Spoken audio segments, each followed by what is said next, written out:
Chloe San Jose, binakuran nga ba si Carlos Yulo at magpapakasal na silang dalawa sa Melbourne, Australia? Iyan ang mainit-init na isyong pinag-uusapan ngayon.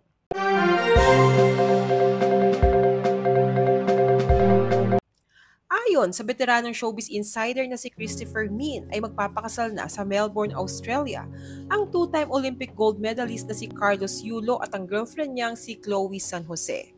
Hindi lamang ang pagkapanalo ng dalawang Olympic gold medals ang dahilan kung bakit trending si Carlos matapos ang kanyang kompetisyon sa Paris. Ang kanyang relasyon kay Chloe at ang drama sa kanyang pamilya, sangkot ang kanyang ina ay siya rin pinag-uusapan sa mga balita. Maraming netizens ang ayaw sa relasyon ni Carlos at Chloe dahil sa tila pag-etsapwera nila sa feelings ng nanay ni Carlos na si Mrs. Angelica Yulo. Ngunit marami rin ang sumusuporta sa kanila na naniniwalang malaki ang papel ni Chloe sa mental health ni Kaloy, kaya ito nagwagi ng gold medal sa Olympics sa kabila ng family issues nito. Sa kabila ng mga pambabatikos na natanggap ni na Carlos at Chloe ay may chika si Christopher Min tungkol sa magkasintahan.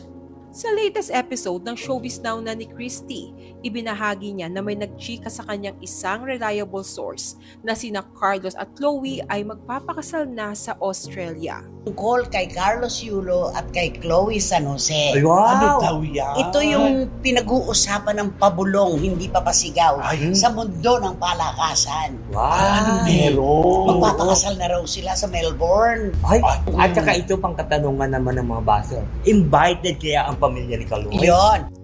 Ani Christie, isang source na hindi nanununog at nangunguryente ang nakakwentuhan ko tungkol kay Carlos Yulo at kay Chloe San Jose. Ito yung pinag-uusapan ng pabulong, hindi papasigaw sa mundo ng palakasan. Magpapakasal na raw sila sa Melbourne. Naniniwala si Christie sa katotohanan ng balitang ito dahil 4 na taon na ring magkarelasyon sina Carlos at Chloe.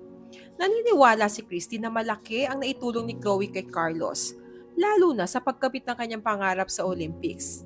Sa tingin niya, matibay ang relasyon ng dalawa. Dagdag pa ni Christie, bukod sa kanilang nalalapit na pagpapakasal, pinag-uusapan na rin ng dalawa ang reward na matatanggap ni Carlos mula sa isang malaking fast food chain. Sa dami ng cash rewards at incentives na natanggap at matatanggap pa ni Carlos ay mabubuhay ito kahit hindi na magtrabaho.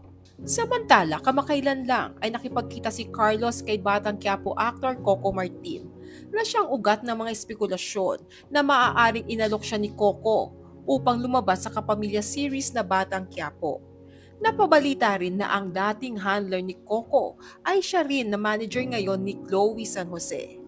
Anong role kaya ang bagay kina Carlos at Chloe kung sakaling papasok sila sa Batang Quiapo ni Coco Martin? Share your comments below.